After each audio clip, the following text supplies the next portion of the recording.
Sa likuran niya, ang tagapamahala ng ikalawang palapag ay tumayo sa wakas matapos ang mapangwasak na suntok sa kanyang likod. Hinimas niya ang kanyang balikat at sinabi ng may sakit, demonyo talaga siya, napakasungit. Pagkatapos magreklamo, inilagay ng tagapamahala ng ikalawang palapag ang kanyang mga kamay sa kanyang mga hita at sinabi, kung gayon, hayaan mong opisyal akong magpakilala. Umupo siya nang nakakrus ang mga binti na may napakalakas na tiwala sa sarili, at sinabi, ang pangalan ko ay Wuji, ang tagapamahala ng ikalawang palapag ng Silid Aklatan. Wuji, sabi ni Sokhan na nagulat, kung si Wuji, kung gayon ang Heavenly Limitless Sword. Nakilala ni Sokhan ang sikretong manual matapos talunin ang tagapamahala ng ikalawang palapag, maari bang ikaw ang lumikha ng teknik na iyon ng espada?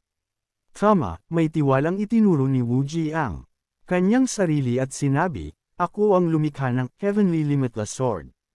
Napakaganda. Ang ekspresyon ni Sokhan ay mas masaya kaysa dati, naisip niya, ang lumikha ng Heavenly Limitless Sword ay ang tagapamahala pala. Sumagot si Wuji, hindi kailangang mag-ulat ng ganyan, kailangan mo lang mag-level up ng kaunti at makakasalubong mo ang mga martial arts ng iba pang tagapamahala sa aklatan. Nang marinig ito, naisip ni Sokhan ng isang tao, ang martial arts ni Binibining Juan, maaari ko bang makuha ang martial arts ng Heavenly Demon? Nang makita ang masayang ekspresyon ni Sokhan, hindi napigilan ni Wuji na sabihin ng nagulat, ano ito, mukhang tuwang-tuwa ka. Kinuyam ni Sokhan ang kanyang kamao at sumagot, syempre. Naisip ni Sokhan sa kanyang sarili, syempre, imposible pa rin iyon para sa akin sa ngayon, hanggang sa lumakas ako. Nang makita si Sokhan na nag-aalangan pagkatapos magtanong ng ilang beses, masayang naglakad si Wuji at sinabi, parang mas mahiyain kapag katapos mong pumasa sa pagsubok, ano? Nang makita niyang nahuli siya, bumulala si Sokhan, parang lahat ng tagapamahala ay gustong basahin ng palihim ang isip ko, ano? Nang makita iyon, tumawa si Wuji, nakahalukip-kap, at sinabi, haha, nakakatuwang reaksyon. Gusto mo bang subukan agad? Nang makita iyon, medyo nagulat si Sokhan at naisip, agad. Medyo nag-aalangan si Sokhan. Sandali, natutunan ko ito sa aklatan, pero ang lumikha nito ang magiging gabay ko. Si Wuji, na nakatayo sa harap niya, ay nabasa ang isipan ni Sokhan at nahihiyang itinaas ang kanyang kamay para kamutin ang kanyang batok, at sinabi, ay, gabay o kung ano paman, ayoko ng mga disipulo. Medyo nalungkot si Sokhan at naisip, sayang, kailangan kong matutunan ang iba pa. Nagtanong sa sarili si Wuji, pagkatapos ay sumigaw, tanga. Anong kailangan sa gabay o disipulo? Sumagot si Sokhan, ibig sabihin. May tiwalang sinabi ni Wuji, ituturo ko sa iyo ang iba pang bahagi ng Heavenly Limitless Sword. Ang iba pa ay medyo sobra na. Nang marinig ito, labis na natuwa si Sokhan at naghawak kamay, at sumagot, lubos akong nagpapasalamat sa iyo, dakilang bayani. Nang marinig ang papuri, masayang tumawa ng malakas si Wuji, at sumagot, dakilang bayani. Nakakahiya talaga ako, haha.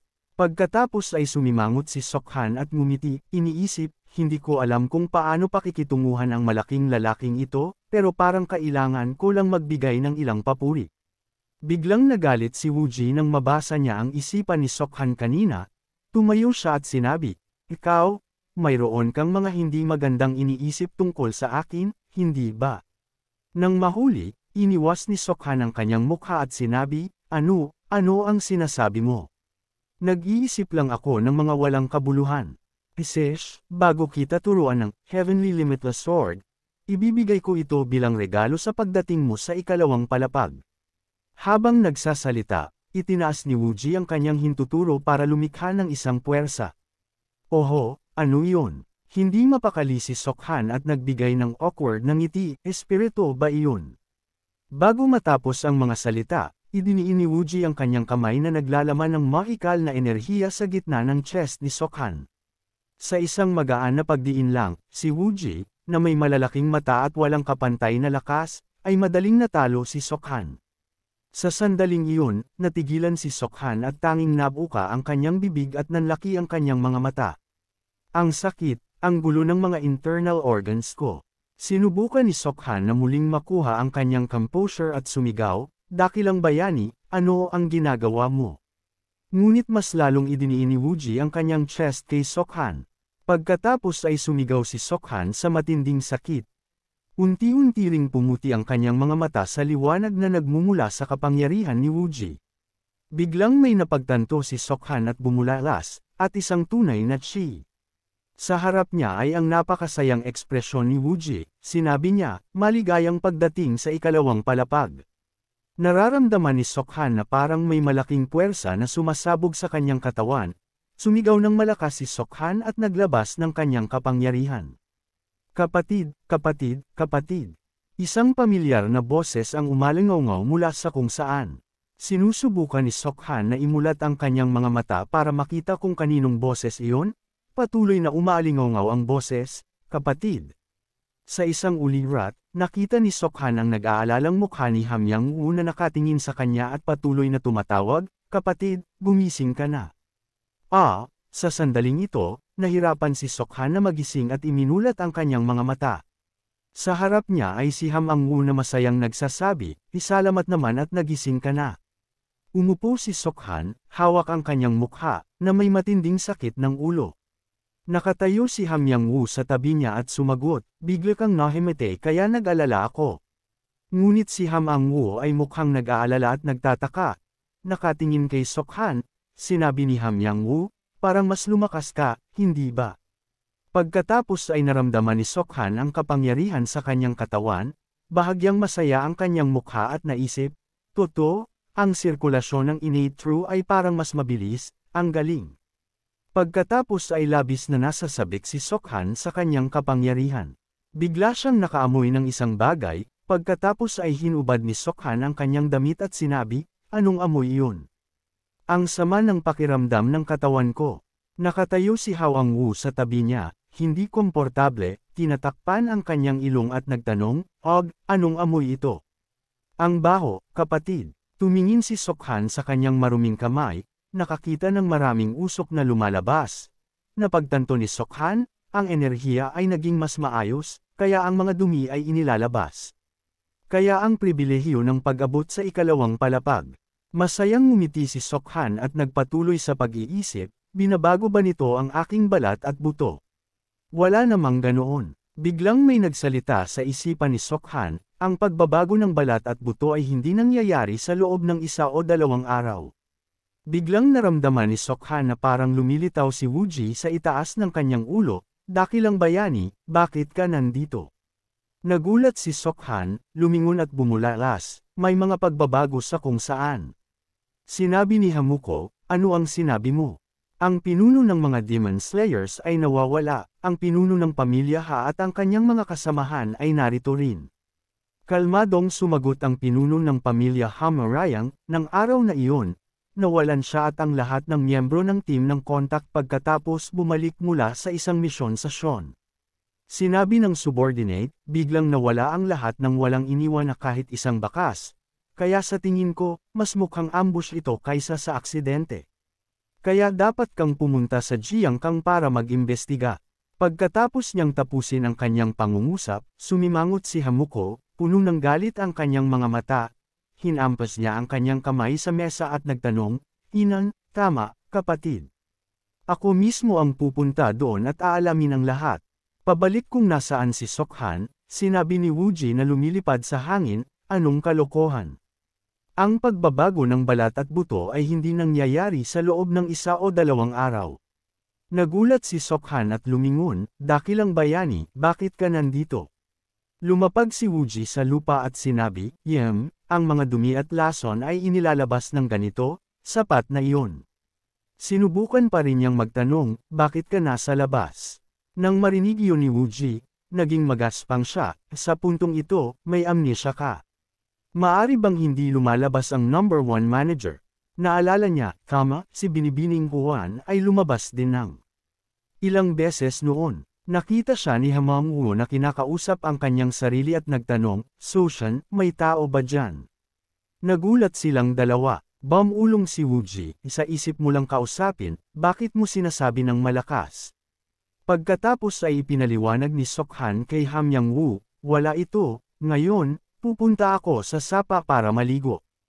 Habang naliligo siya, sinabi niya, dakilang bayani, ang regalo pagkatapos ma-unlock ang ikalawang palapag ng aklatan. Sumagot si Wuji, ang ibig mong sabihin ba ay ang pagbabago ng buto? Siyempre hindi pa. Akala mo ba tapos na ang pagbabago ng buto? Nang marinig iyon, hindi pa rin niya maintindihan ang ibig niyang sabihin. Lumingon si Sokhan at sinabi, ang pagbabago ng katawan ay magpapadali sa pag-aaral ng martial arts. Sumagot si Wuji, kung gayon, mas maganda ba ang pakiramdam mo? Kaya kinuyam ni Sokhan ang kanyang mga kamao at sumagot, siyempre, hindi pa ako nakaramdam ng ganito ka-enerhiya dati. Nang marinig iyon ni Wuji, nagtanong siya, iyon ay isang tunay na chi. Sinasabi ng mga tao na ang martial arts ay gumagamit ng true way. Ang pagbabago ng buto ay nangangailangan ng panloob na enerhiya at mga meridian bilang premise. Kung talagang nagbago ang iyong mga buto, gaganda ang iyong katawan at bilang kapalit, hihina ang iyong danan. Masaya si Sokhan sa kanyang puso, kung talagang nagbago ang aking mga buto, ang aking panloob na enerhiya ay. Nagpatuloy si Wuji, kaya lahat ng naramdaman ko ay ang pagpapalit lang ng chi na nagiging mas mahusay. Iyon ay kalahating lutong pagbabago ng buto. Wala siyang pakialam at umakyat, kinuha ang coat na nakasabit sa puno at isinuot ito. Seryosong sinabi ni Wuji, sapat na ang usapan, bukas, magsisimula tayo ng pagsasanay, ihanda mo ang iyong isip. Sumunod si Sokhan at humingi ng tulong sa kanya noong nasa lungsod siya, naisip niya, pero ang dakilang bayani ay patuloy na nasa labas. Tinanong siya ni Wuji kung hindi siya nasiyahan, pagkatapos ay mabilis niyang sinabi, wala. Sinabi niya na natural lang na may kasama siya. Pagkatapos ay niyakap siya at nagpatuloy, Majing mapagbigay ka, gusto kong makita kung ano ang mundo pagkatapos ng 100 taon. Walang pakialam si Sokhan sa sinasabi niya, ngunit ang tanging inaalala niya ay wala si Binibining Juan, maari bang hindi nakaramdam ng pagkasakal ang dalaga. Nang marinig siyang mag-isip, sinabi ni Wuji, gusto ni Juan na manatili sa sulok ng bahay kahit noong nabubuhay pa siya. Ang taong iyon ay nakakulong lang sa bahay. Hindi alam ni Wuji na may malamig na mga mata sa likuran niya. Isang kamay ang sumulpot mula sa espasyo at bumagsak sa ulo ni Wuji, na nagsasabi, pero bang alam mo ang buhay ko? Sinuntok si Wuji ni Juan, halatang nasasaktan. Ipinaliwanag ni Juan, haha, dahil sinusundan ko pa rin ang bawat galaw sa labas, kaya hindi na kailangang lumabas. Naisip ni Sokhan, oo, tama iyon. Sinuntok si Wuji at nagalit, bakit mo ginagawa iyon? Itinaas ang kanyang kamao, kung magpapatuloy ito, hindi ako magiging mapagbigay at susuntukan kita. Sinabi ni Juan sa mahinang boses, oh my God, hindi ba malinaw na ang tagumpay o pagkatalo 100 taon na ang nakalipas? Nakalimutan mo na dahil nasaktan ng husto ang ulo mo. Nagtitigan silang dalawa, lumilikha ng sitwasyon na parang gusto nilang maglaban. Nakita iyon ni Sokhan at sinubukang pigilan sila, kalma kayo, ngunit biglang kumislap ang isang daloy ng kidlat sa kalangitan, na nagpatingin sa kanilang tatlo. Tumingin dito ang dalawang tagapamahala at sinabi, ang hangin na iyon, si Sokhan, ang taong iyon. Nagulat din si Sokhan, oo, ang taong iyon, ang aking tiyuhin, si Hamakol. Ngayon ay nagmamadali siya na parang lumilipad, ang kanyang mga mata ay puno ng emosyon at parang nagmamadali. Nagbayad ng pansin si Hamakol nang may tumawag na tiyo Sokhan. Nagtanong, si Sokhan, bakit ka nagmamadali ng ganyan? Lumipad din siya na parang humahabol kay Hamoko. Nagulat si Sokhan, pagkatapos ay lumapag silang dalawa sa isang malapit na bubong. Tumakbo si Sokhan at nagtanong, nagbabalak kang bumalik sa direksyon na ito. Paano ako? Sumagot si Muo. Pasensya na, umalis ako nang hindi nagsasabi sa iyo. Nagpatuloy si Sokhan sa pagtatanong, kung gayon, bakit ka nagmamadali ng ganyan? Anong nangyari? Yumuko si Hamakol at sinabi, ang bagay na ito, ang ilang tao sa aking Demon Slayer group ay nawawala. Nagulat si Sokhan nang marinig iyon, nagpatuloy ang kanyang tiyuhin, ayon kay Hamajane, nagtipon sila at naaksidente habang bumabalik mula sa isang misyon sa akin. Ang mga taong iyon ay parang pamilya, tiyak na ililigtas ko sila, kung hindi. Hinuyam ni Hamuko ang kanyang kamao, nakitang nanginginig ang kanyang tiyuhin, hindi alam ni Sokhan ang sasabihin. Biglang ngumiti si Mule at sinabi, bago maghiwalay, nagsabi ako ng masasamang salita sa kanila. Hinimas ng kanyang tiyuhin ang kanyang ulo, mag-ingat ka. Subukan mo lang ang iyong makakaya, sigurado akong magiging isang malakas na mandirigma ka. Ang mga salitang ito ay nagpatigil sa kanya sandali, pagkatapos ay umalis si Hamuko at sinabi, paalam, maging malusog ka hanggang sa muli tayong magkita. Pagkatapos ay tumakbo siya palayo, iniwan si Sokhan doon.